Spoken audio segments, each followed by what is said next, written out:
Okay. Welcome आप सभी का। और हमारा जो फंजाई वाला सेक्शन स्टार्ट था ना, उसमें हम आज हमारा जो लास्ट क्लास है फंजाई के रिगार्डिंग ड्यूटेरोमाइसीट्स, हम आज उनका डिस्कशन करेंगे। तो इससे पहले देखिए हमने बाकी जो क्लासेस थी उनको डिस्कस कर लिया था। एक बार अगर इनको दोबारा से देखें तो स्टार्टिंग में हमने बात की है फाइकोमाइसीट्स की। और फाइकोमाइसीट्स में आपको ज्यादा ध्यान जो देना था वो एक तो आपको देना है oomaइसीट्स पे, और दूसरा आपको ध्यान देना है जाइगोमाइसीट्स पे। और इनके जो मेन पॉइंट्स थे वो हमारी रेगुलर क्लासेस में आपके साथ डिस्कस हो गए थे। तो आप भी अब जैसे रेगुलर तैयारी में जुड़े हुए हैं तो आप भी अब समझ पा रहे हैं चीजों को कि कौन सी चीजें इंपॉर्टेंट हो जाती हैं। तो आपका काम क्या हो जाता है कि जो भी काम हो रखा है ना उसके पिन पॉइंट्स आप सेलेक्ट करके रखोगे। Pin points. तो कुछ स्टूडेंट से मेरी बात हुई थी, वो इस पे काम भी कर रहे हैं, आप लोग भी काम करें। तो पर्टिकुलर जैसे ही क्लास हो जाती है, सेक्शन हो जाता है, तो उसको समराइज करो। और समराइज इन द सेंस कि एक छोटे से सेक्शन में उसको आप डाल दो कि सारा कुछ कम से कम टाइम में आप रिवाइज करने की स्थिति में रहोगे। फाइको के बाद में जो नेक्स्ट कैटेगरी के अंदर हमने क्लासेस ली थी वो एडवांस फंजाई आ जाते हैं, जिसमें एक आपका एस्कोमाइसीट थे और दूसरे आपके बेसिडियो थे।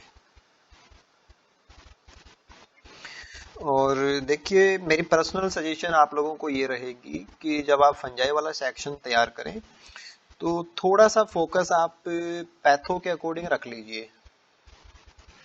तो उसमें आपके दोहरे फायदे हो जाएंगे। एक तो डिजीज वाला सेक्शन आपका तैयार हो जाएगा, और मोस्टली जो फंगल डिजीज हैं जब आप उनको पैथो के अकॉर्डिंग तैयार करोगे ना, तो जैसे मान लो कि आपने पक्सीनिया तैयार किया तो बेसिडियो के काफी सारे करेक्टर आपके तैयार हो जाएंगे।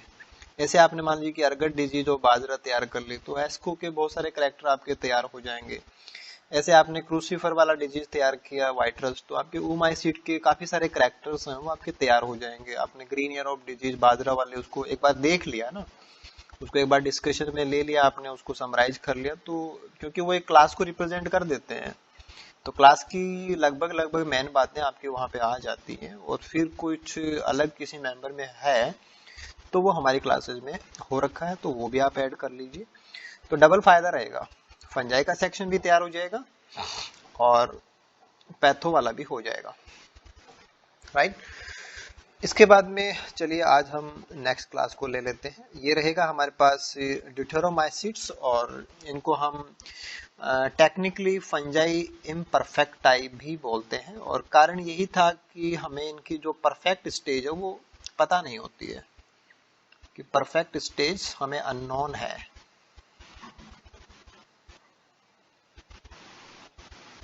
परफेक्ट स्टेज पता नहीं है।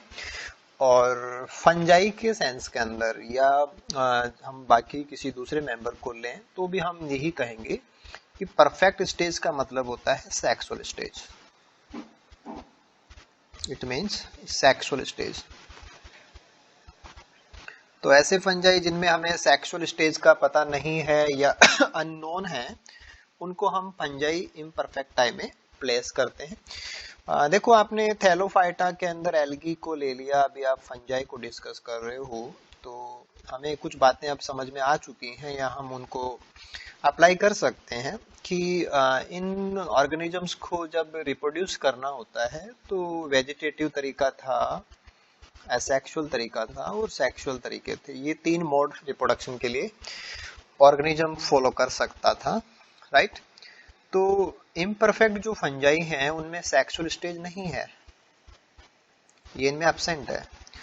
और फिर हमने देखा था कि जो आपके एस्कोमाइसीट मेंबर थे या बेसिडियोमाइसीट मेंबर थे, यानी कि जो हायर फंजाई थे, उन हायर फंजाई के अंदर जो सेक्सुअल स्ट्रक्चर्स थी वो हाईली रिड्यूस्ड हैं, हाईली रिड्यूस्ड। क्योंकि लास्ट में तो आपने बेसिडियोमाइसीट में यहां तक भी देखा था कि जो एंथ्रीडियम का काम है वो एक हाइफा ही करने लग जाता है, और इवन गैमेट को रिसीव करने का काम भी एक रिसेप्टिव हाइफा करने लग जाता है। तो वहां पे अलग से डेडिकेट संरचनाएं नहीं है, जैसे कि यूगोनियम होता है, एंथ्रीडियम होता है ना, तो डेडिकेट स्ट्रक्चर अब्सेंट होने लग जाती है। ये एडवांसमेंट है, डेडिकेट स्ट्रक्चर्स डेडिकेटेड जो स्ट्रक्चर्स हैं वो एब्सेंट हैं। और जैसे मान लो कि जैसे हम प्लांट टैक्सोनॉमी की भी आगे क्लासेज में बातें करेंगे, वहां पे भी हमें बहुत सारी चीजें ध्यान में रखनी होती हैं और काफी सारे कैरेक्टर्स का भी हमें ध्यान रखना होता है। तो वो चीज हमारे पास दोबारा भी आएगी कि जब कोई अपरेटस ही नहीं होता है, जब कोई स्ट्रक्चर ही नहीं होती, उसके बावजूद भी ऑर्गेनिज्म अपने सारे फंक्शन कर लेता है, तो that are considered for advancements. ये एडवांस चीजें होती है कि बिना किसी स्ट्रक्चर के अगर कोई अपना काम कर रहा है या उसके काम हो रहे हैं, तो ये एडवांसमेंट होता है, ये एडवांस कैरेक्टर्स में काउंट होते हैं। तो जो लोअर फंजाई थे आपने देखा था, ओमाइसीड्स, फाइकोमाइसीड्स, आपने बातें की कि यहाँ पे तो एंथ्रीडियम, ओगोनियम सब होते हैं, बट आप जब एस्कोमाइसीड्स में चले जाते हैं, बेसिडी में चले जाते हैं, तो दे गोट हाईली रिड्यूस्ड, और उससे भी एक्सट्रीम पिक्चर हो जाती है। उससे सीरीज में आगे नंबर आ जाएगा कि जो हाईली रिड्यूस था उसका भी नेक्स्ट लेवल है ये, तो कि हमें पता ही नहीं है कि इनमें सेक्सुअल रिप्रोडक्शन है या नहीं। तो रिडक्शन इतना हाईएस्ट लेवल पे जा चुका है कि हमें नहीं पता है। देखो इसमें ज्यादा विचार करने की बातें नहीं होती हैं, कुछ ऐसे भी आप समझ सकते हैं कि रिप्रोड्यूस तो करना ही होता है, नंबर तो इंक्रीज करना ही होता है। तो विदाउट परफेक्ट स्टेज कोई अपना नंबर इंक्रीज कर रहा है, तो वहां पे जैसे कि आपने बाकी क्लासेस देखी, तो वहां सबसे बड़ा जो रोल आता है वो एसेक्सुअल का आ रखा होता है। जैसे अब तक आपने फंजाई में देखा कि मोस्टली क्लासेज के अंदर जो एक वेरी कॉमन स्ट्रक्चर जो है सेक्सुअल रिप्रोडक्शन के दौरान बनती है, that is the formation of conidia. Formation of conidia, तो कोनिडिया बनते हैं, और कोनिडिया न्यूमरस होते हैं, और जो फंगस होता है उसको स्प्रेड करने का काम करते हैं, पॉपुलेशन को बढ़ाने का काम करते हैं, स्प्रेड करने का काम करते हैं, फैलाने का काम करते हैं। और ये स्ट्रक्चर काफी एडवांस हो चुकी होती है। जब हम एस्परजिलस का कोनिडियोफोर देखते हैं, पेनिसिलियम का देखते हैं, तो हमें पता लगता है कि वहां पे तो काफी सारा डेवलपमेंट आ चुका है और बहुत ही हाईली एडवांस स्ट्रक्चर्स बनते हैं, जहाँ पे कोनिडियोफोर भी होता है, एक वेसाइकल भी होती है, उसके ऊपर स्टेरिगमाटा भी होते हैं, और उनके ऊपर फिर मेट्यूले भी प्रेजेंट हो सकते हैं, फिर कोनिडिया एक चेन में प्रेजेंट होते हैं। तो ये चीजें जैसे जैसे आप हायर की तरफ जाते हैं तो वो बढ़ जाती हैं। सेक्सुअल मैकेनिज्म स्ट्रांग होती चली जा रही है और सेक्सुअल मैकेनिज्म के अंदर संरचनाएं हैं वो रिड्यूस होती जा रही है। ये एल्गी का जस्ट रिवर्स होता है फंजाई के अंदर। और इम्परफेक्ट की तो कहानी ही कुछ ऐसे हो चुकी है कि वहां पे तो कॉनिडियल कंडीशन हाईली एडवांस हो जाती है, हाईली एडवांस।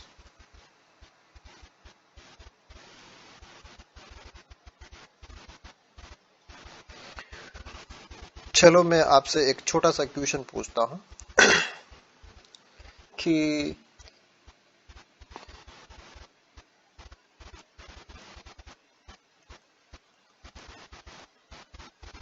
क्या आप इसको जानते हो?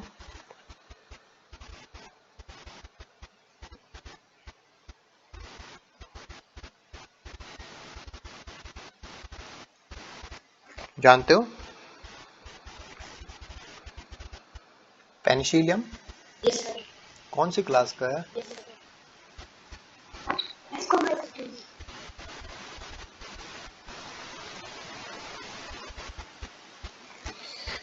ठीक है, आपने ये आंसर पीछे की क्लासेस के आधार पर दिया होगा, लेकिन जिस फिगर के रूप में आप पेनिसिलियम को जानते हो, वो फिगर एक्चुअल में फंगस की इम्परफेक्ट स्टेज को रिप्रेजेंट करता है। कि अगर एक बेहतरीन लेवल का क्वेश्चन पूछा जाए और उसमें बिल्कुल सही बात पूछी जाए, तो पेनिसिलियम जो है उसका कनेक्शन तो ड्यूटेरोमाइसिड से है, लेकिन हमें पता लगता है कि भाई इसमें जब परफेक्ट स्टेज को ऑब्जर्व कर लिया गया, जब परफेक्ट स्टेज को ऑब्जर्व कर लिया गया, तो इसका नाम अब टेलेरोमाइसिस है।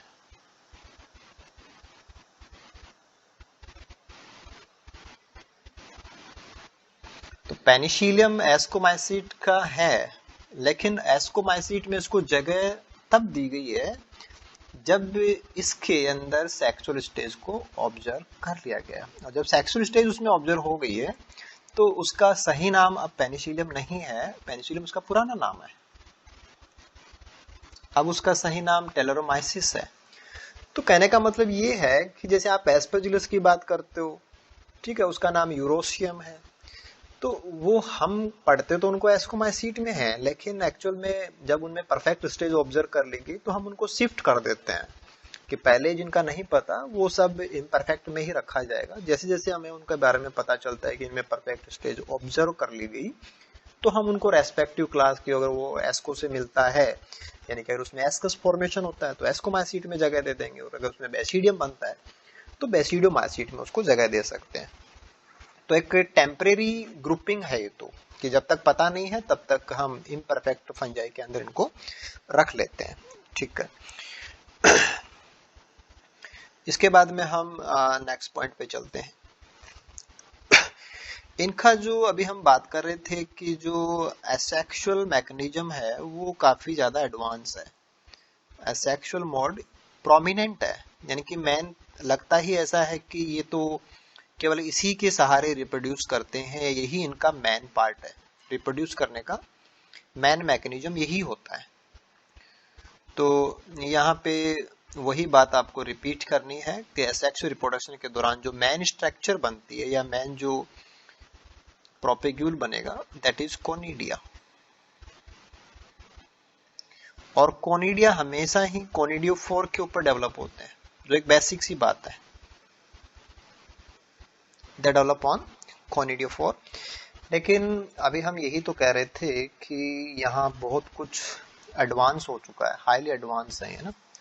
तो कोनिडियोफोर के ऊपर कोनिडिया बनेंगे, ये सब है इनमें, लेकिन साथ में ही ये स्ट्रक्चर काफी ज्यादा एग्रीगेट हो जाते हैं।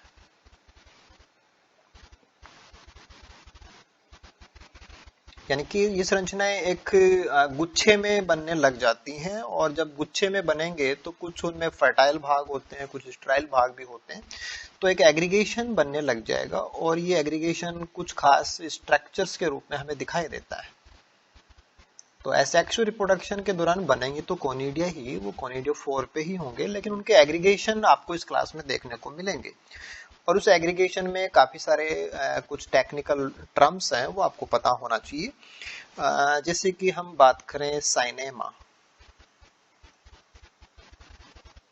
तो साइनेमा भी एक प्रकार का एग्रीगेशन ही होता है। इसमें क्या रहता है कि जो कोनिडियोफोर्स हैं वो अपने बेसल पार्ट में कनेक्ट रहते हैं, कि बेसल पार्ट में तो कोनिडियोफोर जुड़े रहते हैं, लेकिन उनके जो अपर पार्ट है वो फ्री रहते हैं।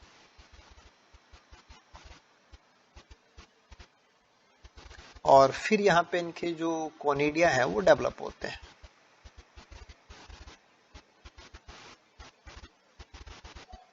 और मोस्टली ड्यूटेरोमाइसीट के अंदर जो आपको कोनिडिया मिलेंगे वो सेप्टेट मिलेंगे।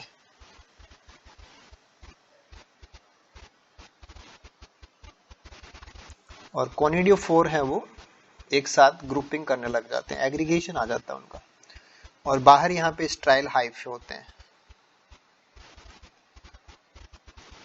तो ऐसा एग्रीगेशन साइनेमा कहलाता है। तो साइनेमा आपको यहाँ ड्यूटेरोमाइसीट में मिल जाएगा एक स्ट्रक्चर के रूप में, जो एग्रीगेशन है। एसेक्सुअल रिप्रोडक्शन के दौरान बनने वाली कुछ खास संरचनाएं हैं जिनमें कोनिडियोफोर है वो गुच्छे के रूप में मिलेंगे। ऐसे यहाँ पे स्पोरोडोकियम की फॉर्मेशन हो सकती है। तो स्पोरोडोकियम भी सेमी स्फेरिकल सी संरचनाएं होती है,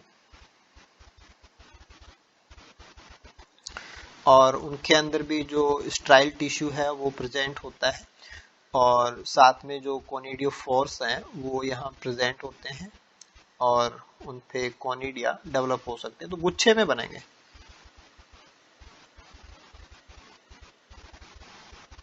तो स्पोरोडोकियम आपको यही देखने को मिल जाएगा। ऐसे ही अगर हम बात करें तो पिक्निडियम भी देखने को मिलेगा। हालांकि पिक्निडियम को आपने पक्सीनिया में भी पढ़ा है, और पक्सीनिया के अंदर तो ये जब हम बात करते हैं कि पिक्नियोस्पोर्स बनते हैं बारबेरिस लीफ के अपर सरफेस के ऊपर, तो पिक्निडियम एक फ्लास्क लाइक स्ट्रक्चर होती है। तो ये भी एक एग्रीगेशन ही होता है। सिमिलरली आपको यहाँ पे एसरवुलस देखने को मिल सकते हैं। ऐसे रूलर्स के अंदर भी जो स्ट्राइल हाइफे है उनका पार्ट रहेगा और उनके बीच में कोनिडियोफोर्स हैं वो प्रेजेंट होते हैं। कोनिडियोफोर के ऊपर कोनिडिया लगे रहेंगे और इनके बीच बीच में कुछ स्ट्राइल हाइफे प्रेजेंट होते हैं जिनको सीटे कह सकते हैं।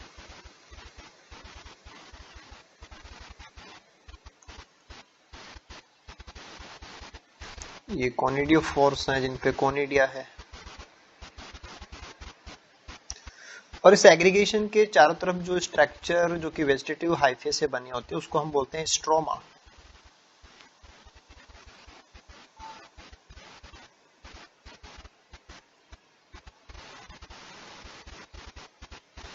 और स्ट्रोमा रिप्रेजेंट करता है एक टिश्यू लाइक एग्रीगेशन कि जो माइसीलिया है, माइसीलिया आपस में गुथ जाते हैं, इंटरवूवन हो जाते हैं और एक टिश्यू लाइक एग्रीगेशन आता है उनका, उसको हम स्ट्रोमा बोलते हैं। जैसे एस्को स्ट्रोमा बोला था आपने, एस्को स्ट्रोमा क्या था?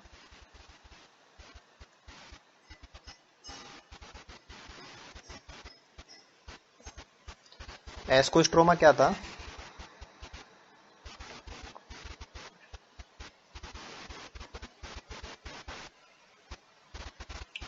भूल गए आप लोग?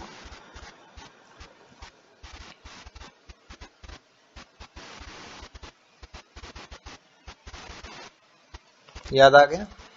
एस्कोकार्प का एक टाइप था, पेरिथीशियम, एपोथीशियम, क्लाइस्टोथीशियम, एस्कोस्ट्रोमा। याद आ रहे हैं?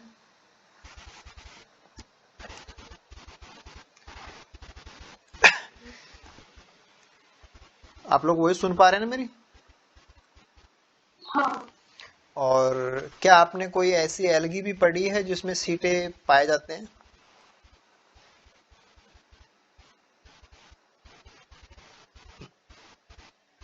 और वो हेट्रोट्राइकस थैलस का भी एग्जाम्पल है।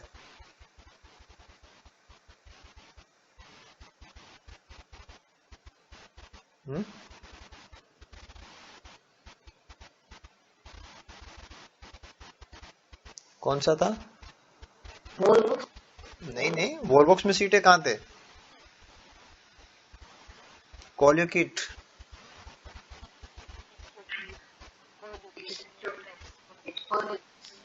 सीटें पाए जाते हैं उसमें। ऐसे बोलने से काम नहीं चलेगा भाई, ठीक है ना? चलो अच्छी बात है, आप लोग कवर कर लेंगे। आपको थोड़ा थोड़ा ये रहना चाहिए कि हाँ भाई हमसे गड़बड़ हो रही है, तो आप उसको सुधार लेंगे बस टाइम पे, इतनी तो बातें। राइट, अब इसके बाद में हम कुछ मेंबर्स की बातें कर लेते हैं। पहले मेंबर के रूप में हम बात कर सकते हैं फ्यूजेरियम की, फ्यूजेरियम ऑक्सीस्पोरम। फ्यूजेरियम ऑक्सीस्पोरम आपको पता हो तो आप फटाक से नाम बता सकते हैं कि कौन सी डिजीज कॉज करता है?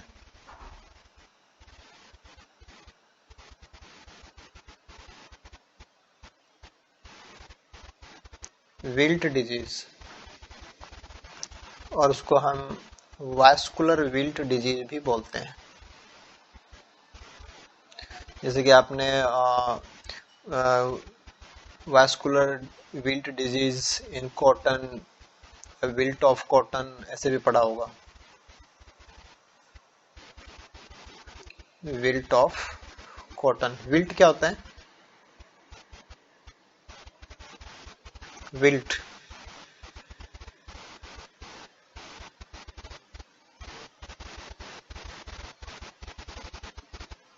टर्जिड क्या होता है?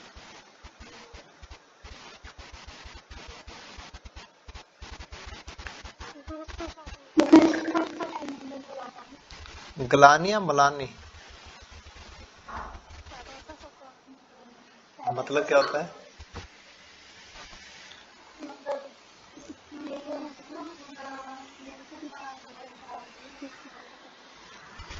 स्थायी म्लानी गुणांक, परमानेंट विल्टिंग कोफिशिएंट। देखो क्या होता है कि जब पौधे को लगातार पूरा पानी मिल रहा होता है ना, तो उसके जो कोमल भाग होते हैं वो बिल्कुल सीधे रहते हैं और पौधा ऐसा लगता है कि जैसे बिल्कुल सही है, मुरझाया हुआ नहीं होता है। और अगर पौधे को पानी कम मिले तो उसके जो यंग पार्ट्स हैं वो झुक जाते हैं नीचे की तरफ।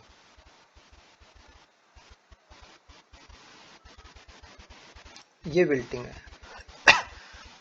विल्टिंग परमानेंट भी होती है, टेम्परेरी भी होती है। दोपहर के समय पे पौधे अक्सर मुरझा जाते हैं, उनके कोमल भाग मुरझा जाते हैं, वो अस्थायी मलाने होती है। शाम को जैसे ही ट्रांसपायरेशन रेट कम हो जाती है तो पौधा वापस से रिटर्जिड हो जाता है। स्फीत बोलते हैं उसको, स्फीत, स्फीत अवस्था, बिल्कुल से तनी हुई अवस्था कि सेल्स के पास पूरा पानी है तो वो सेल बिल्कुल तनी हुई रहती है, टर्जिडिटी, राइट। तो जब फ्यूजेरियम का इन्फेक्शन होता है तो फ्यूजेरियम क्या होता है कि वास्कुलर टिश्यू के अंदर ग्रोथ करता है और वास्कुलर टिश्यू को क्लॉग कर देता है। क्लॉग का मतलब उसको अवरुद्ध कर देता है। और जब वास्कुलर टिश्यू बंद हो जाएगा तो पौधे के ऊपर के भागों में पानी नहीं पहुंच पाएगा, और पानी नहीं पहुंच पाएगा तो वो क्या देंगे, विल्टिंग देने लग जाते हैं। तो एक तो विल्टिंग फिजियोलॉजी में होती है कि जब पौधे को पानी नहीं मिल रहा हो, ट्रांसपायरेशन ज्यादा हो तो पौधा मुरझा जाता है, वो तो फिजियोलॉजी की बात होती है। लेकिन ये डिजीज की बात है कि फ्यूजेरियम ऑक्सीस्पोरम एक पैथोजन है, ये फंजाई है, ये ड्यूटेरोमाइसिड का फंगस है, और जो हमारे प्लांट्स हैं उनके अंदर वैस्कुलर विल्ट डिजीज कोज करता है। ठीक है, आपको ध्यान रखना है। Wilt of cotton fusarium oxysporum, और विल्ट डिजीज के अंदर आप फ्यूजेरियम को ध्यान रखेंगे, फ्यूजेरियम जीनस है, ऑक्सीस्पोरम तो कॉटन में करता है, राइट। इसमें आपको एक चीज ध्यान रखनी है कि इसका जो कोनिडियोफोर होते हैं, कोनिडियोफोर इसके ब्रांच्ड होते हैं।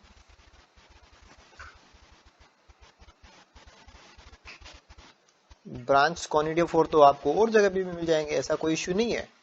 लेकिन ब्रांच कोनिडियोफोर के ऊपर एक तो बड़े आकार के कोनिडिया बनते हैं, उसको बोलते हैं मैक्रोकोनिडिया, दे आर कॉल्ड एज मैक्रोकोनिडिया। और सेकंड छोटे आकार के बनते हैं, उनको बोलते हैं माइक्रोकोनिडिया। मैक्रोकोनिडिया की जो सैप होती है वो थोड़ी सी अलग होती है कि ये सिकल सैप्ड होते हैं, सिकल सैप्ड होते हैं।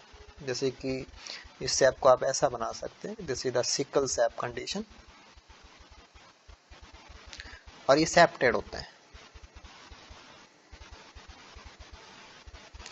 तो ऐसी सैप, सिकल सैप्ड कोनिडिया आपको कहां देखने को मिलेंगे, फ्यूजेरियम के अंदर देखने को मिलेंगे। ऐसे इसमें ओइडिया भी बनते हैं, तो उनसे हमें कोई ज्यादा मतलब नहीं है, ये तो कॉमन बातें होती है, हमें इनसे कोई इश्यू नहीं रहेगा।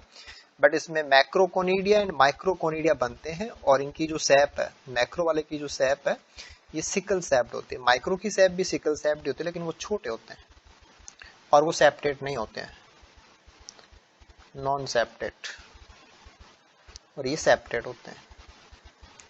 तो wilt of cotton, sickle shaped conidia या मैक्रोकोनिडिया, माइक्रोकोनिडिया, तो नाम याद रहना चाहिए ये कि मामला फ्यूजेरियम का है, और फ्यूजेरियम बिलोंग करता है ड्यूटेरोमाइसिड से। आगे चलते हैं। इसके बाद में हम नेक्स्ट फंगस ले सकते हैं, ये हम बात कर लेंगे early blight of potato.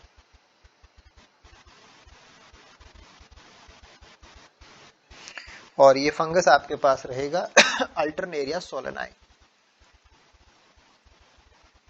Alternaria solani.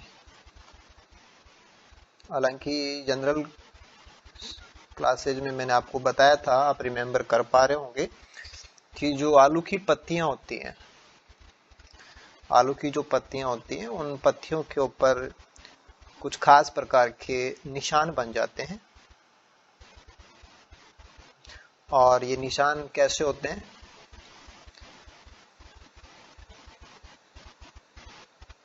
Concentric rings बनती हैं, ब्राउन कलर की कॉन्सेंट्रिक, जिनका केंद्र एक ही होता है ना, रिंग बनेगी सबका केंद्र एक ही होता है, कॉन्सेंट्रिक रिंग्स बनती हैं। और बाद में ये टिश्यू खत्म हो जाता है, उसको बोलते हैं नेक्रोसिस। और फिर ऐसे लगता है कि जैसे पौधे की पत्तियां जल गई हैं, झुलसा, ठीक है ना, ब्लाइट का मतलब झुलसा डिजीज होती है। तो अल्टरनेरिया सोलेनाइस को कोज करता है। खास बात क्या है कि इसका कोनिडियो एक अलग प्रकार का होता है, ये आपने कोनिडियो 4 बनाया, इसके ऊपर इसके कोनिडिया एक खास प्रकार के होते हैं, जिनमें वर्टिकल एंड हॉरिजॉन्टल सेप्टा पाए जाते हैं, और इनके पास एक नुकीली चोंच होती है।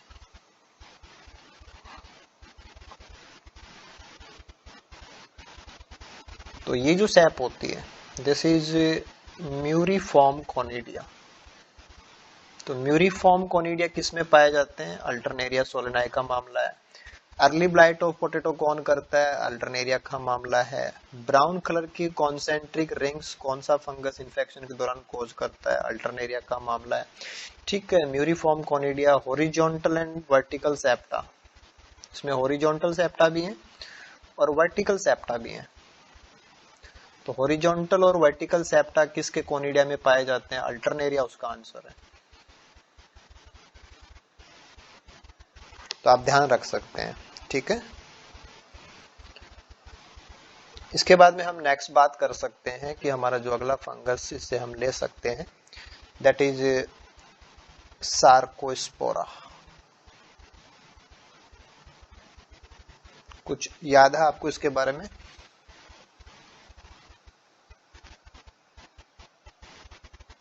सार्कोस्पोरा पर्सोनेटा, ऐसे ही सार्कोस्पोरा अरेकिडोला।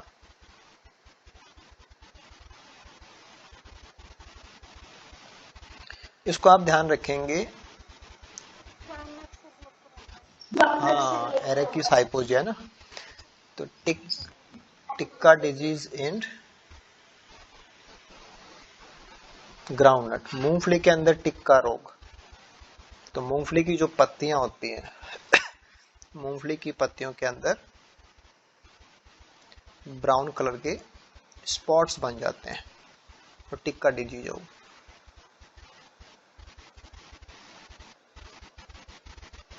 तो ग्राउंडनट के अंदर टिक्का डिजीज सार्कोस्पोरा पर्सोनेटा कोज करता है। इसमें आपको खास चीज ध्यान रखनी है।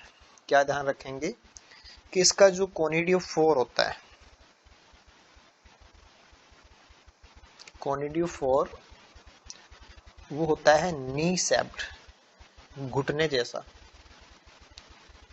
और नी सेप्ड कोनिडियोफोर के लिए एक अलग से नाम होता है, तो टेक्निकल शब्द वो होता है जेनिकुलेट। जेनिकुलेट। तो जेनिकुलेट कोनिडिया नहीं है, कोनिडियोफोर है। तो जेनिकुलेट या नी सेप्ड कोनिडियोफोर किस में पाए जाते हैं? टिक्का डिजीज, सार्कोस्पोरा। आप ध्यान रखेंगे, सैप को आप ऐसे समझ सकते हैं कि जो कोनिडियोफोर होते हैं ना, उनकी डिजाइन कुछ इस प्रकार से होती है।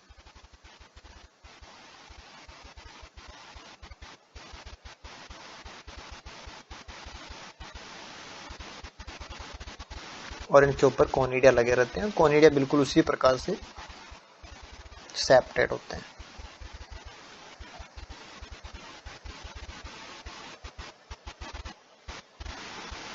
तो रेगुलर सैप नहीं होती, जैसे हम नॉर्मली कोनिडियोफोर को लेते हैं ना, वैसे कोनिडियोफोर नहीं है। कोनिडियोफोर कुछ खास है, जेनिकुलेट कोनिडियोफोर, राइट। मूंगफली क्या होती है भाई?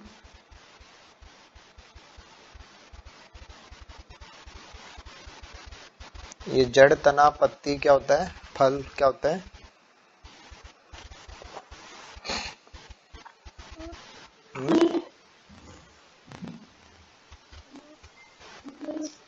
मूंगफली क्या होती है? बाजार से मूंगफली लाते हैं ना।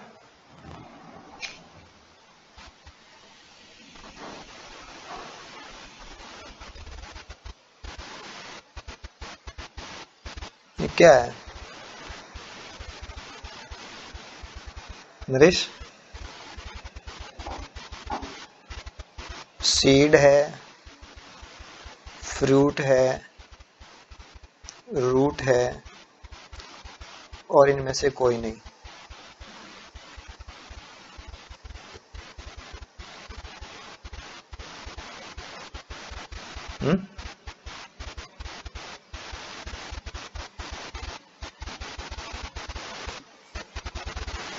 ये बाहर फल भीगती है, इसके अंदर बीज आएंगे, बीजों के ऊपर बीजावरण है, उसके अंदर कोटलेडन्स है और उनके बीच में एम्ब्रियो होता है। ठीक है, ध्यान रख सकते हैं। होता है क्या कि ये जमीन के अंदर धसा दी जाती है, तो ये होता है गायनोफोर।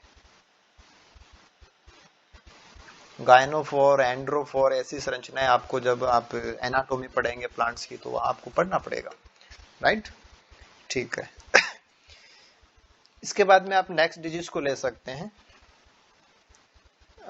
ये रहेगी red rot of sugar cane. Red rot of sugar cane, ये कौन करता है?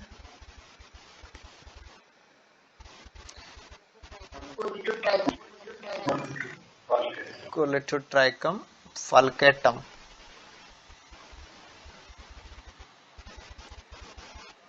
ठीक है, आप इसको भी ध्यान रख सकते हैं। हाँ, इसमें एसर वुलस बनते हैं, अभी थोड़ी देर पहले आपसे बात हुई थी, एसर वुलस बनते हैं और ब्लैक ब्लैक कलर के स्ट्रक्चर्स बनते हैं, ब्लैक डॉट लाइक स्ट्रक्चर्स होते हैं।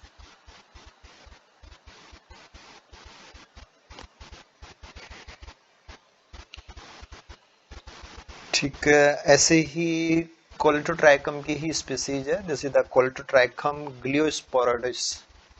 ग्लियोस्पोरोइड्स, ये जो डिजीज खोज करता है वो है मैंगो एंथ्रैक्नोज। तो एंथ्रैक्नोज डिजीज के रिगार्डिंग आप कोलेटोट्राइकम को याद रख सकते हैं। ज्यादा तो ये था कि आप red rot of sugar cane की जो गन्ना होता है वो अंदर से लाल हो जाता है, तो दिस इज द रेड रोटिंग। रोटिंग क्या होता है?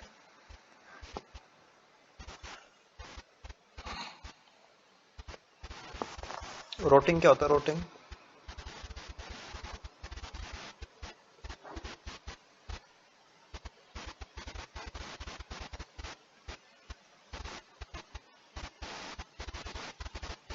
गल जाना ना, रोटिंग फिश, रोटिंग का मतलब गल जाना। ठीक है, तो ये जो पार्ट था ये तो आप ड्यूटेरोमाइसिड के रिगार्डिंग ध्यान रख सकते हैं। थोड़ा सा इसमें इंपॉर्टेंट वैसे एक तो डिजीज वाला पार्ट है और दूसरा कुछ एसेक्सुअल रिप्रोडक्शन में अगर कोनिडिया की कोई खास बात है वो आप नोट कर लीजिए, कोनिडियोफोर की अगर कोई खास बात है वो आप ध्यान रख लीजिए, या कोई एग्रीगेशन बनता है कोनिडियोफोर्स वगैरह का तो वो आप ध्यान रख लीजिए। बस कुछ थोड़े से ही पॉइंट बनते हैं यहाँ से। ज्यादा अच्छा पॉइंट है वो आप मेनली जो ध्यान में रख सकते हैं कि सबसे इंपॉर्टेंट पॉइंट तो अर्ली ब्लाइट ऑफ पोटैटो है यहाँ पे। और इसका जो दूसरा भाई है वो कौन है? एक तो अर्ली ब्लाइट डिजीज है, दूसरी लेट ब्लाइट डिजीज होती है। तो लेट ब्लाइट कौन करता है? Phytophthora, Phytophthora infestans. वो कौन सी क्लास का है? हाँ, ये oomacetes का है। तो कंपैरिजन आपको बार बार करना चाहिए। जब आप फाइटोफथोरा को पढ़ते हो तो फिर आप अल्टरनेरिया को याद करो, जब आप अर्ली पढ़ते हो तो लेट वाले को याद करो, ताकि दोनों चीजें आपकी पैरेलल अपडेट रहेंगी, भूलेंगे नहीं आप, है ना, कंफ्यूजन भी नहीं रहेगा। ठीक है, तो ये तो सेक्शन हमारा ड्यूटेरो के रिगार्डिंग रह जाएगा। अब हम कुछ और पॉइंट्स को ले लेते हैं जो हमारे जनरल पॉइंट्स के रूप में काउंट किए जा सकते हैं। तो कुछ जनरल पॉइंट्स आप और ले सकते हैं रिगार्डिंग फंजाई। ठीक है, इसमें देखिए एक तो आप ध्यान रख सकते हैं कि एलएसडी क्या होता है। क्या होता है LSD? This is lysergic acid, और लाइसर्जिक एसिड है, इसको डिराइव किया जाता है, इसको प्राप्त किया जाता है अर्गट से। ये एक एल्कलॉइड है, अर्गट से प्राप्त किया जाता है। और अर्गट का कनेक्शन कौन से फंगस से है ना? क्लेविसेप्स। क्लेविसेप्स, तो क्लेविसेप्स का एक रोल तो आपने पढ़ा था कि जो चाइल्ड बर्थ है उसमें यूज होता है। चाइल्ड बर्थ में क्यों यूज होता है? क्योंकि जो यूट्रस की मसल्स उनको कॉन्स्ट्रिक्ट करता है, कॉन्स्ट्रिक्ट्स द यूट्रस मसल्स। तो चाइल्ड बर्थ में इसका रोल है अर्गट का। ठीक है, दूसरी साइड में ये जो आपका लाइसर्जिक एसिड है जो एलएसडी है, इसका रोल होता है एक्सपेरिमेंटल साइकोलॉजी में, एक्सपेरिमेंटल साइकेट्री। तो जो साइकेट्रिक स्टडीज होती हैं उनमें एलएसडी का यूज किया जाता है, और एलएसडी एक कंपाउंड है, लाइसर्जिनिक एसिड है ये। और एलएसडी का कनेक्शन ये कहाँ से डिराइव होता है, तो ये अर्गट से प्राप्त होता है। और अर्गट आपको किस में मिलेगा, क्लेविसेप्स जो फंगस है उसमें अर्गट बनता है। और अर्गट होता है क्या है, अर्गट क्या चीज होती है,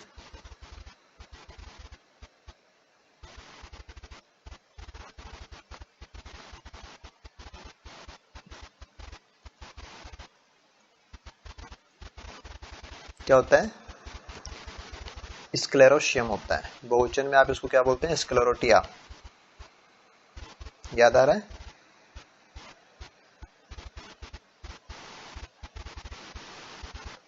ठीक है ना। ऐसे ही हम नेक्स्ट वन चीज और इसमें ऐड कर सकते हैं कि दिस विल बी कैल्वेसिन, क्लेवेसिन है, क्लेवेशिन। क्लेवेसिन एक एंटी कैंसर ड्रग है, और क्लेवेशिन को हम डिराइव करते हैं क्लेवेटिया से। और क्लेवेटिया एक पफ बॉल फंगस है, और जो पफ बॉल फंजाई होते हैं बिलोंग करते हैं बेसिडियो से। तो बेसिडियोमाइसीट मेंबर है क्लेवेटिया, ठीक है। तो इसमें बेसिडियो कार्प बनता है, वो पफ बॉल जैसी डिजाइन होती है, इसलिए उनको पफ बॉल फंजाई बोलते हैं। और इसमें से जो कंपाउंड डिराइव होता है दैट इज क्लेवेशिन। तो क्लेवेशिन एक एंटी कैंसर ड्रग है जो क्लेवेटिया फंगस से डिराइव होती है, और ये बिलोंग करता है बेसिडियोमाइसीट से। ऐसे ही हम नेक्स्ट इसमें इंक्लूड कर सकते हैं कि काफी सारी स्पीसीज हैं जो अल्कोहलिक फर्मेंटेशन में इस्तेमाल की जाती है। अल्कोहलिक फर्मेंटेशन, अल्कोहलिक फर्मेंटेशन के रिगार्डिंग कि आपको ध्यान रखना है कि जो मेन एंजाइम यूज होता है, जो मेन एंजाइम यूज होता है दिस इज जाइमेज एंजाइम।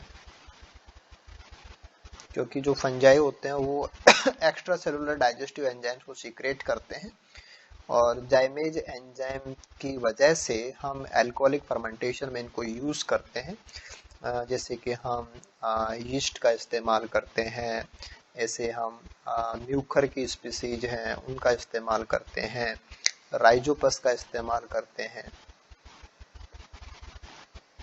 एस्परजिलस की स्पीसीज हैं उनका हम इस्तेमाल करते हैं। तो काफी सारे फंजाई हैं, क्योंकि अल्कोहलिक फर्मेंटेशन का मतलब ये होता है कि हम उनको कार्बोहाइड्रेट प्रोवाइड कराते हैं, कि स्टार्च प्रोवाइड कराते हैं उनको, और वो स्टार्च को फिर सोल्यूबलाइज करते हैं। और सोल्यूबलाइज करने के लिए जाइमेज एंजाइम हमें नीडेड होता है। और जाइमेज एंजाइम क्योंकि ये तो कार्बोहाइड्रेट को यूज करना तो सारे फंजाई के पास ही होता है ना, तो मोस्टली फंजाई को हम यूज करते हैं। तो जाइमेज एंजाइम का कनेक्शन अल्कोहलिक फर्मेंटेशन से रहता है, थोड़ा सा आप इसको ध्यान रखेंगे।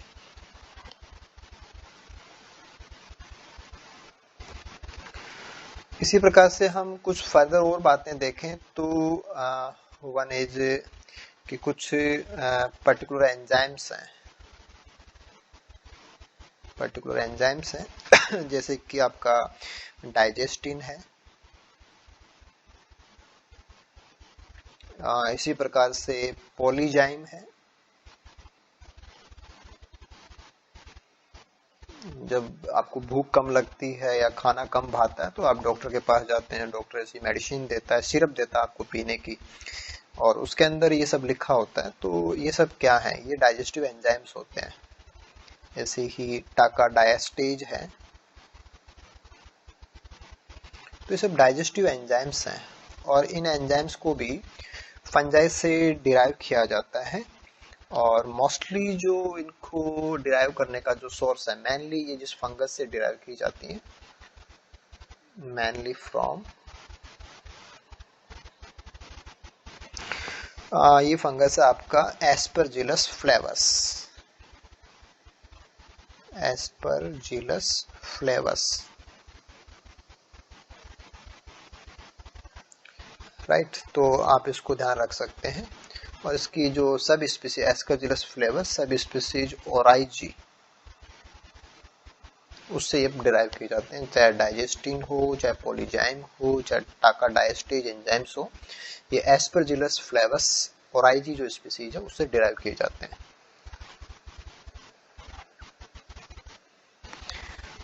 सिमिलरली यहाँ पे हम बात करें तो वन थिंग जो काफी अच्छा पॉइंट बन सकता है, ये आप यहाँ इंक्लूड करें कि this is the plant growth hormone.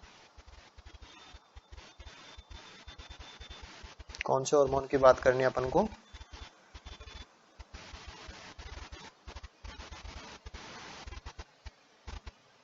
Gibberellin. तो जिब्रेलिन की जो स्टडी थी या सबसे पहले इसको ऑब्जर्व किया गया वो कौन सी डिजीज थी?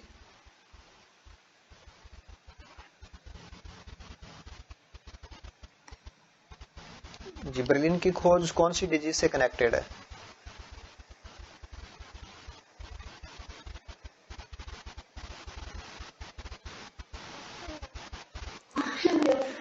चावल की डिजीज थी, मक्का की डिजीज थी, गेहूं की डिजीज थी? तीन ही ऑप्शन है।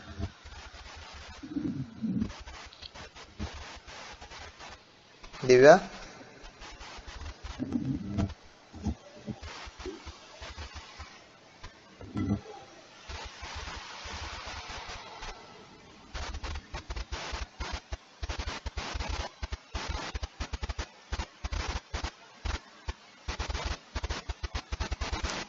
कौन सा पौधा था?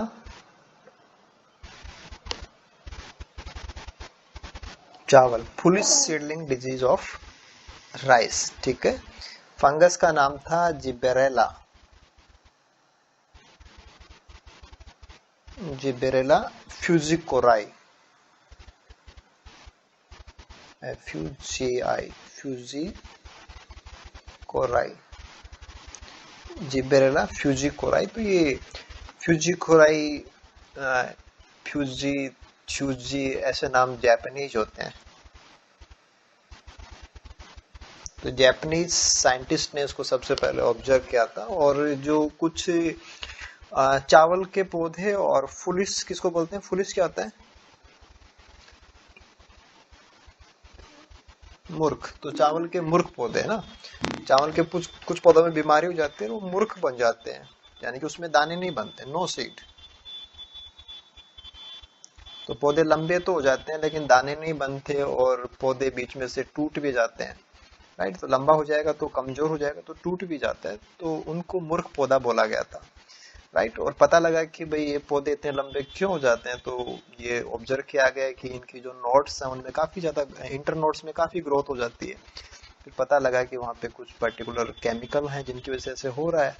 और फिर उन केमिकल्स को दूसरे पौधों पे इस्तेमाल किया तो पता लगा कि उनमें भी वृद्धि हो जाती है। तो वो ग्रोथ को स्टिमुलेट करते हैं और पौधों की लंबाई को एनहेंस करने का काम करते हैं। वो होते हैं जिब्रेलिन्स। तो जिब्रेलिन्स की खोज फंगस से रिलेटेड है। ये फंगस जिब्रेला फ्यूजिकोराई है, ये आपको ध्यान में रखना। ये एस्कोमाइसीड फंगस है। तो राइस फुलिश सीडलिंग डिजीज, इसके अकॉर्डिंग ध्यान रखें। जिब्रेला फ्यूजिकोराई के रिगार्डिंग ध्यान रखें, जिब्रेलिन के रिगार्डिंग ध्यान रखें, ठीक है। ये भी एक अच्छा पॉइंट बनता है। ओके, नेक्स्ट चलते हैं अपन।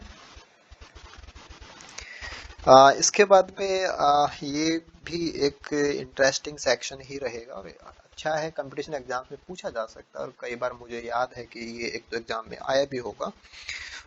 वन इज चीज इंडस्ट्री। पनीर उद्योग में इनका बहुत इस्तेमाल होता है।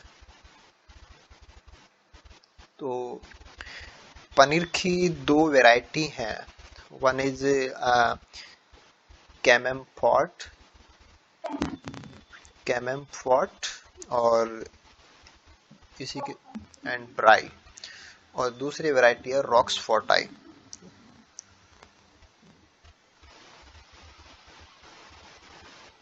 तो ये दोनों ही फंगस के इस्तेमाल से तैयार होती हैं।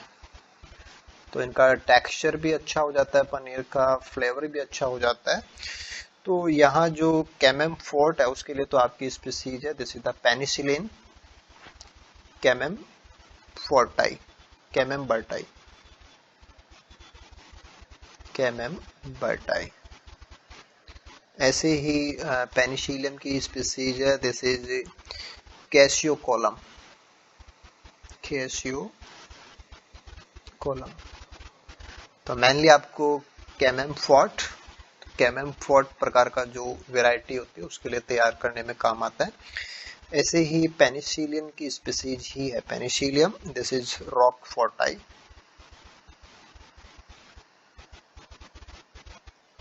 तो निम्न में से कौन सा फंगस रॉक फोर्टाई या चीज इंडस्ट्री में इस्तेमाल होता है? तो चीज इंडस्ट्री में तो दोनों ही होते हैं क्योंकि दोनों ही चीज की वैरायटी है। तो पेनिसिलियम, कैमेम बर्टाई एंड रॉक्स फोर्टाई, इन दोनों को आप ध्यान रखेंगे। ऐसे ही हम यहाँ पे ऐड कर सकते हैं कि प्रोटीन सोर्स के रूप में,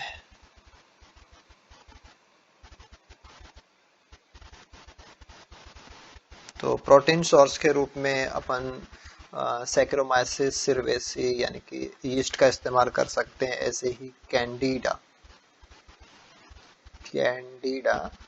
this is species utilis, protein source के रूप में ये यूज हो सकती है।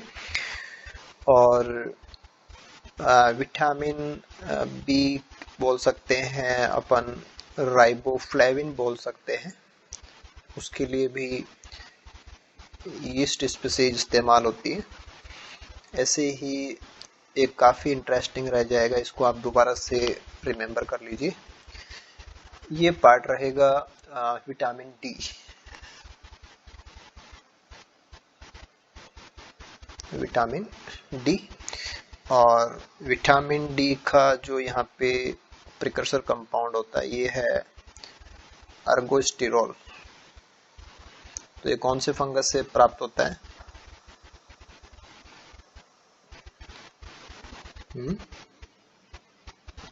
अर्गोस्टिरोल,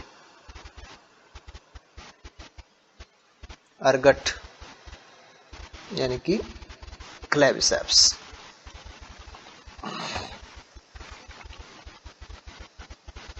ऐसे ही फैट प्रोडक्शन, फैट प्रोडक्शन का मतलब कार्बोहाइड्रेट से फैट बनाना। तो कार्बोहाइड्रेट से फैट बनाने के लिए जो स्पीसीज काम में आती है वो है पेनिसिलियम, और दिस इज जैवेनिकम।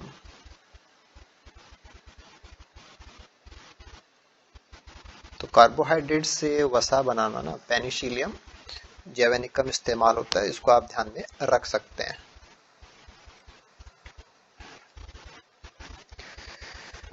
देन फर्दर अगर हम देखें तो कुछ ऐसे फंजाई हैं जिनको हम बायो कंट्रोल में यूज करते हैं, और बायो कंट्रोल में स्पेशली निमेटोफेगस के रूप में। ऐसे फंजाई जो निमेटोड को किल कर देते हैं, दे किल निमेटोड। तो निमेटोड्स पेस्ट होते हैं और वो डिजीजेस खोज करते हैं, और उनको किल करने के लिए हम फंगस का इस्तेमाल एक बायो कंट्रोल के रूप में करते हैं। तो निमेटोफेगी, जो निमेटोड को ईट करते हैं उनको हम निमेटोफेगी बोलते हैं। निमेटोफेगी ये तो प्रोसेस हो जाएगी, और फंगस को आप निमेटोफेगस बोलेंगे। तो निमेटोड्स को कंट्रोल करने में बोले तो भी वही बात है, निमेटोफेगस बोले वही बात है, निमेटोफेगी बोले वही बात है, बायो कंट्रोल के रूप में देखें तो वही बात है। तो यहाँ पे कुछ स्पीसीज को आपको ध्यान में रखना है। One is Trichoderma, Trichoderma harzianum. तो ट्राइकोडर्मा हार्जियानम, ऐसे ही ट्राइकोडर्मा की ही दूसरी स्पीसीज है ट्राइकोडर्मा विरिडिस, विरिडिए, ट्राइकोडर्मा हर्जियानम, ट्राइकोडर्मा विरिडी है। ऐसे ही स्पीसीज आप ले सकते हैं फंगस की, दिस इज ब्यूवेरिया,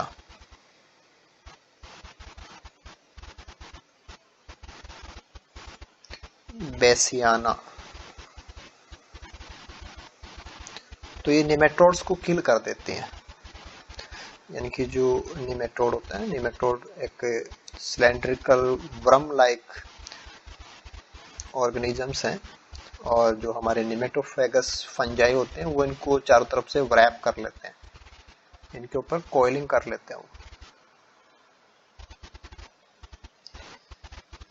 और डाइजेस्टिव एंजाइम्स की सहायता से फिर इसको वो डैमेज कर देते हैं। तो व्रैप करके उनको किल कर देते हैं, तो निमेटोड्स को ईट करते हैं, निमेटोफेगी शो करते हैं। तो ट्राइकोडर्मा को आपको स्पेशली ध्यान में रखना है, बायो कंट्रोल के रिगार्डिंग भी और निमेटोफेगी के रिगार्डिंग भी। ऐसे ही हाँ, कौन सा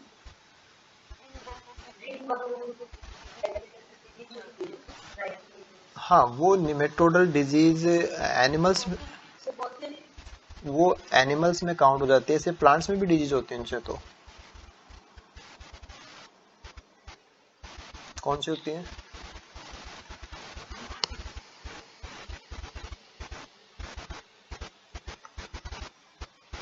निमेटोड डिजीज होते हैं ना प्लांट्स के अंदर, मोस्टली वेजिटेबल्स के अंदर।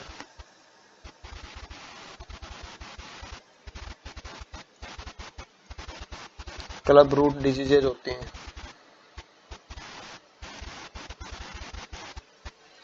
मोस्टली जो हमारे यहाँ पे जो काफी सामान्य सब्जी होती है भिंडी, तो एबल मस्कस के अंदर जो जड़ें हैं उनमें गांठें बन जाती हैं, तो निमेटोडल डिजीज ही होती है, जिसको हम बहुत आराम से पढ़ते हैं बीएससी एमएससी क्लासेज में। चलो हम आगे देखते हैं। आगे कुछ एक्सपेरिमेंटल स्टडीज में भी फंजाई इस्तेमाल होते हैं, जैसे कि एक तो हमने देखा था कि वन इज न्यूरोस्पोरा क्राशा। इसका इस्तेमाल कौन से एक्सपेरिमेंट्स में होता है?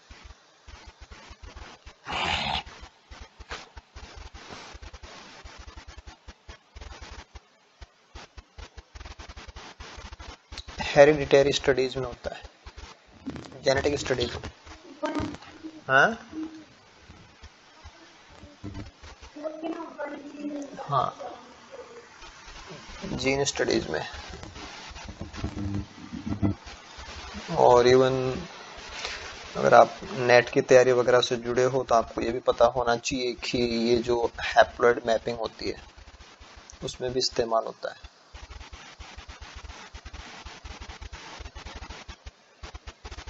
कि जो हैप्लॉइड ऑर्गेनिजम्स होते हैं उनके अंदर कौन सा जीन कितनी तो वो हैप्लॉइड मैपिंग का ही तो चैप्टर होता था वो।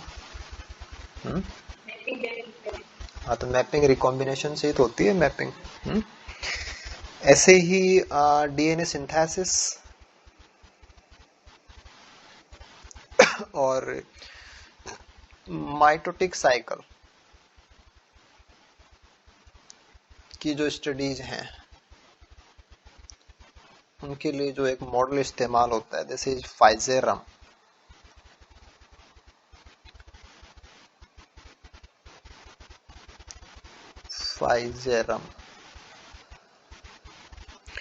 फाइजेरम पॉलीसिफेलम।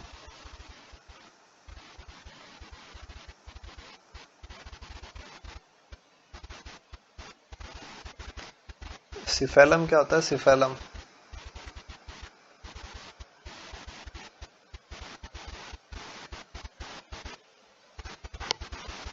एंथोसिफेलम। एंथोसिफेलम क्या होता है?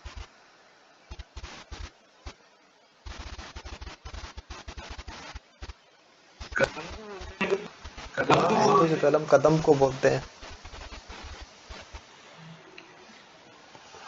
आपको कैसे याद है? गुड, अच्छी बात है। पॉलीसिफेलम तो जैसे सिफेलम ब्रेन के लिए भी यूज होता है, एनसिफेलोपैथी। एनसिफेलोपैथी कोई डिजीज होती है क्या?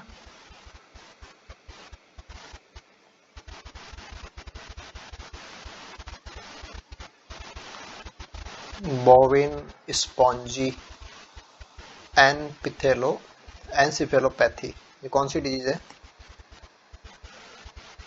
और किससे होती है?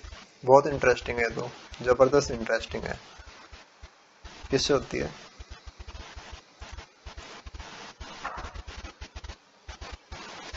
क्या प्रोटीन से भी कोई डिजीज होती है?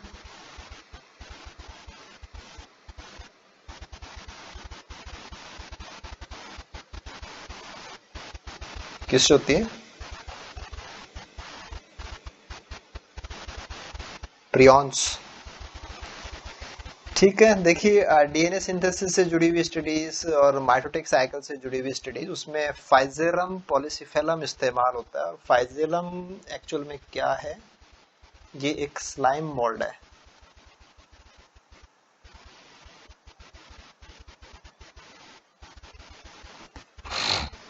ठीक है, तो स्लाइम मोल्ड, डीएनए सिंथेसिस, फाइजेरम, इसमें से थोड़ा सा आप रिमेम्बर कर सकते हैं। ओके, मैन जो इंटरेस्टिंग चीजें थी सारी हमने टिक आउट कर लिया, हम उनको ही यहाँ पे इंक्लूड कर रहे हैं। आगे देखिए, these are the particular sex hormones in fungi. तो सबसे पहले तो आपको ध्यान में रखना है कि ये पर्टिकुलर साइंटिस्ट थे डी बैरी। इन्होंने 1981 के अंदर सबसे पहले इनको ऑब्जर्व किया था।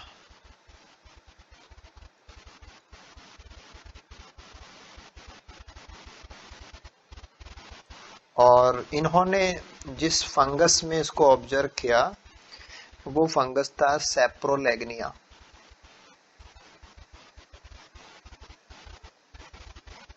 सेप्रोलेग्निया के बारे में एक दो बात बता दीजिए।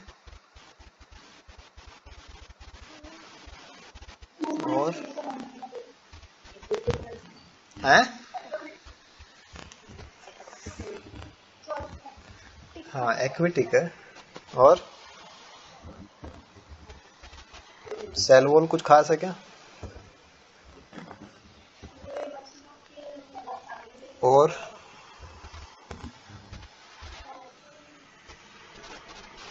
ये और उसका भाई एक्लिया। सेल वॉल खास होती है ना इनकी, खास है सेल वॉल। सेल वॉल के अंदर क्या पाया जाता है? और सेलुलोज पाया जाता है। ठीक है, तो सेक्स हार्मोन की स्टडीज से भी जुड़ जाएगा आपका सेप्रोलेग्निया। डी बैरी ने सबसे पहले इनको ऑब्जर्व किया था। फंगस भी आपको ध्यान में रखना है। और कौन कौन से सेक्स हार्मोन्स हैं वो फंजाई में काम करते हैं, थोड़ा सा आप उनको भी ध्यान रखें कि अगर ये नाम सामने आए तो आप पता लग जाए कि भाई ये क्या चीजें हैं। वन इज साइरेनिन, ये एक सेक्स हार्मोन है, फंजाई में काम करता है। ऐसे ही एंथेरिडियोल, तो ये तो ध्यान में रह जाएगा। ऐसे ही है उगोनियोल। जब ओल आता है ना, ओल का मतलब अल्कोहल है, ये OH ग्रुप प्रेजेंट है इनमें। ठीक है, ऐसे ही चौथा कंपाउंड आपको ध्यान में रखना है, ट्राई स्पोरिक एसिड। और वन चीज और आप ध्यान रख सकते हैं, this is the D factor. D factor जो कि यीस्ट में काम करता है मैटिंग फैक्टर के रूप में।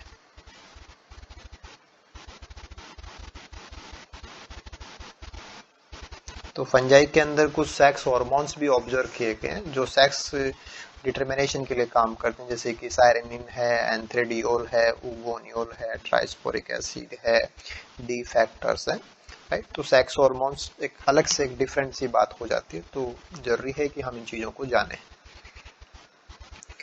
इसके बाद में हम एक लास्ट पॉइंट इसमें ऐड कर सकते हैं, दिस इज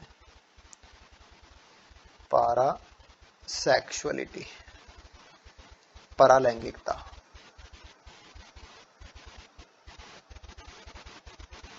कि क्या होता होगा।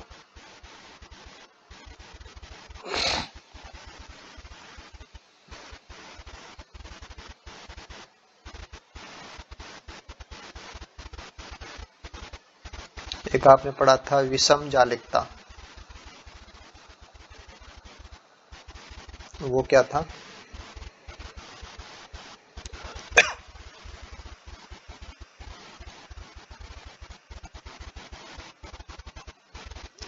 आप कह रहे थे कि जाइगोस्पोर का फॉर्मेशन तभी होता है जब एक प्लस वाला जाइगोस प्रोगैमेटेंजियम एक माइनस वाले गैमेटेंजियम के साथ में मिलता है, तभी जाइगोस्पोर की फॉर्मेशन होती है।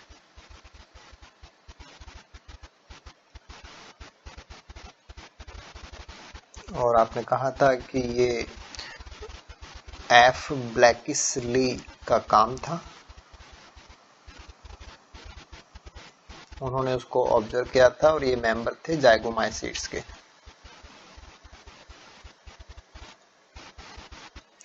और ये मामला है पैरासेक्सुअलिटी का, इसका कनेक्शन है डिटेरोमाइसीट्स से।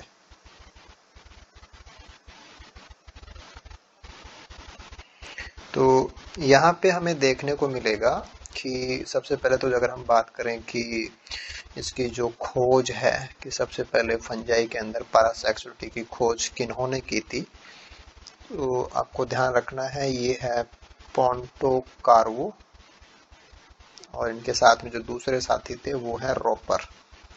तो पोंटोकार्वो एंड रोपर ने इसको 1952 में ऑब्जर्व किया था, और जिस फंगस में इन्होंने ऑब्जर्व किया था वो है एस्परजिलस निडुलेंस।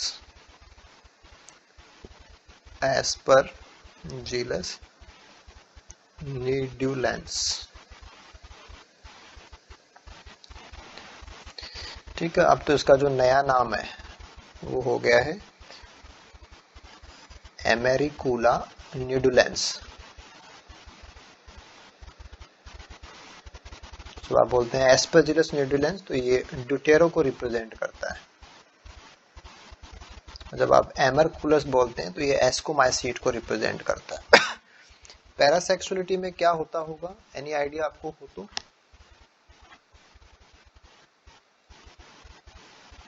देखिए यहाँ पे हमने एक चीज देखी थी कि प्लस वाला प्राइमरी माइसीलियम और माइनस वाला प्राइमरी माइसीलियम ये सोमेटोगेमी में जाएं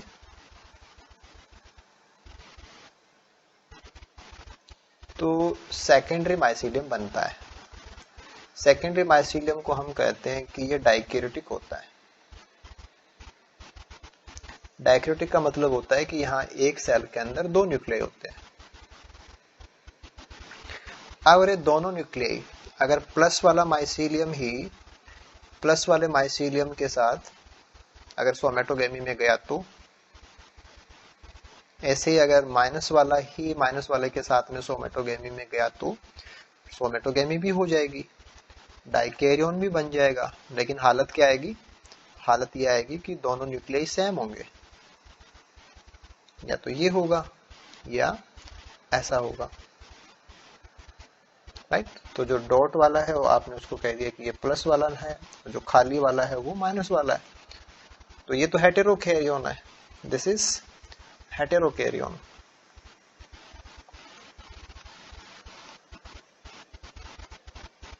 हेटेरोकैरियन में तो क्या होता है कि बाद में सिनगेमी हो जाएगी, कैरियोगेमी बोल दोगे आप उसको, और उसके बाद में मियोसिस हो जाएगी, और उसके बाद में दोबारा प्राइमरी माइसीलियम आ जाएगा, स्पोर बन जाएंगे ना, तो दोबारा माइसीलियम प्राइमरी वाला आ जाएगा। और मियोसिस के अंदर जो होना है मीन्स क्या, सीधा क्रॉसिंग ओवर वो हो जाता है, जीन एक्सचेंज, राइट। तो ये सब क्यों हो रहा था, या कैरियोगेमी क्यों होती है कि बेटर कॉम्बिनेशन आगे पहुंच जाए अगली पीढ़ी के अंदर, तो क्रॉसिंग ओवर से पहुंच जाते हैं। तो हेटेरोकैरियन बनता है तब तो अच्छा ही था कि सारा फायदा मिल जाता है फंगस को। लेकिन अगर ऐसा हुआ तो ये तो हेटेरोकैरियन नहीं है, इसको हम बोलते हैं होमोकैरियन। तो होमोडाइकैरियन बन जाता है, बेटर टू से होमोडाइकैरियन। वो हेटेरोडाइकैरियन है, ये होमोडाइकैरियन है। यानी कि प्लस प्लस वाले साथ आ गए न्यूक्लियाई या माइनस माइनस वाले साथ आ गए। अब इनमें ओकेजनल क्रॉसिंग ओवर हो जाए, इनके अंदर भी ओकेजनल, वैसे तो होता नहीं है, कभी कभार हो जाए, उसको बोलते हैं ओकेजनल। ओकेजनल क्रॉसिंग ओवर इनमें हो जाए या इनमें हो जाए तो क्या हो जाएगा, थोड़े बहुत एक्सचेंज हो सकते हैं।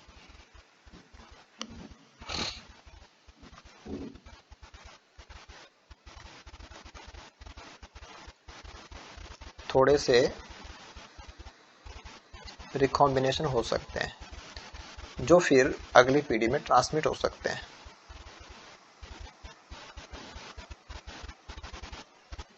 तो होना तो क्या थे कि प्लस और माइनस वाले के बीच में एक्सचेंज होता तो बराबर फायदा मिलता, बड़ा फायदा मिलता, लेकिन वो तो स्थिति नहीं है, होमोकैरियोन है ना। तो होमोकैरियोन के अंदर अगर ओकेजनल क्रॉसिंग ओवर हो जाए, अगर ओकेजनल क्रॉसिंग ओवर हो जाए तो थोड़े से रिकॉम्बिनेशन अगली पीढ़ी में मिल सकते हैं बिना हेटेरोकैरियोन बने, यानी कि बिना कैरियोगेमी हुए। तो वो कंडीशन कहलाती है पैरासेक्सुअलिटी, कि प्रॉपर सेक्सुअल मैकेनिज्म तो है ही नहीं, कि हेटेरोकैरियोन तो बना ही नहीं, फिर भी थोड़ा बहुत फायदा मिल गया, तो ये कहलाता है पैरासेक्सुअलिटी।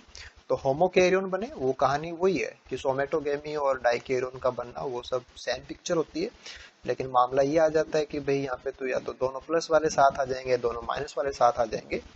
तो उनसे क्या बन सकता है, अगर थोड़ा बहुत क्रॉसिंग ओवर हो जाए ओकेजनल, तो उससे कुछ एक नया कॉम्बिनेशन बन सकता है। तो ये कहलाता है पैरासेक्सुअलिटी, जो फंजाई के अंदर ऑब्जर्व की गई थी पोंटाकैरो एंड रॉपर के द्वारा एस्परजिलस न्यूडुलेंस के अंदर।